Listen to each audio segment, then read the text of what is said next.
Le 1er février 1954, alors que l'hiver était particulièrement rigoureux, un homme lançait à la radio un appel à la solidarité pour mobiliser les Français contre le mal-logement et l'exclusion.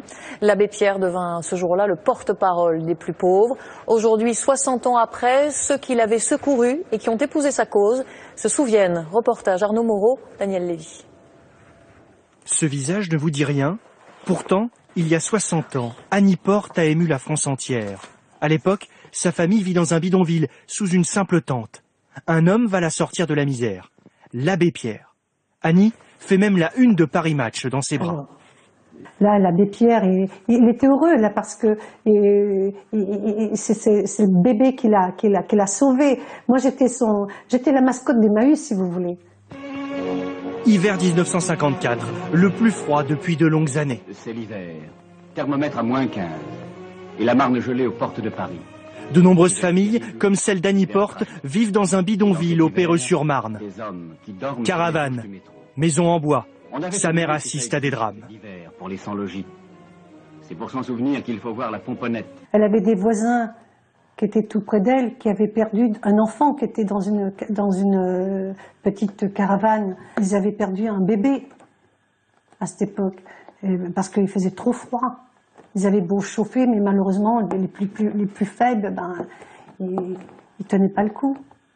Le 1er février, un jeune prêtre, ancien député, Henri Grouès, dit l'abbé Pierre, lance un appel sur Radio Luxembourg. Toi qui souffres, qui que tu sois, entre, dors, mange, reprends espoir, ici on t'aime. Rapidement, la solidarité se met en place. Le mouvement reçoit des dons d'argent, mais aussi des couvertures et matériaux. Pour la première fois, on organise des maraudes et l'on recueille les sans-abri. C'est comme ça que l'abbé Pierre va aider la famille d'Annie Porte. Je serais pas là déjà pour commencer. Maman n'aurait pas eu les soins qu'il fallait pour ma naissance. Et mon frère de 2 ans, c'est pareil. Le petit gamin, 2 ans, il avait froid sur cette toile de tente. Bon, grâce à l'abbé Pierre, maman a pu avoir les soins et mon frère aussi.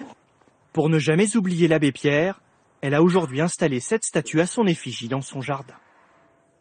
Et 60 ans après cet appel, la fondation qui porte le nom de l'abbé Pierre a rendu son rapport annuel. Les chiffres sont terribles. 3,5 millions de personnes sont mal logées ou sans abri en France. Plus largement, 10 millions de Français seraient concernés par la crise du logement. Bonsoir, Jeanne Benzina.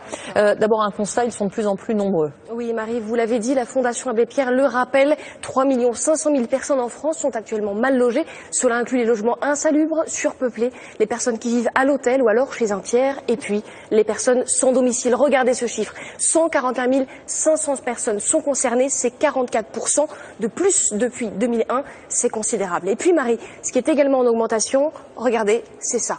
Des tentes, des caravanes, près des périphériques, près des routes, à la sortie des villes. Ce que dit le rapport, c'est qu'il y a de plus en plus, il y a un retour du bidonville que l'on croyait jusque-là disparu. Et actuellement, 85 000 personnes vivent dans ces habitats de fortune. Alors, en cause, encore et toujours, le coût du logement. Il suffit de s'en apercevoir en regardant cette évolution de 2000 à 2013. Le prix du loyer moyen, ici en bleu, a augmenté de 55% dans les grosses agglomérations. Et si on regarde le prix à l'achat, la Marie, ça explose carrément. C'est la courbe rouge, plus 120% d'augmentation. Merci Jeanne pour ces explications.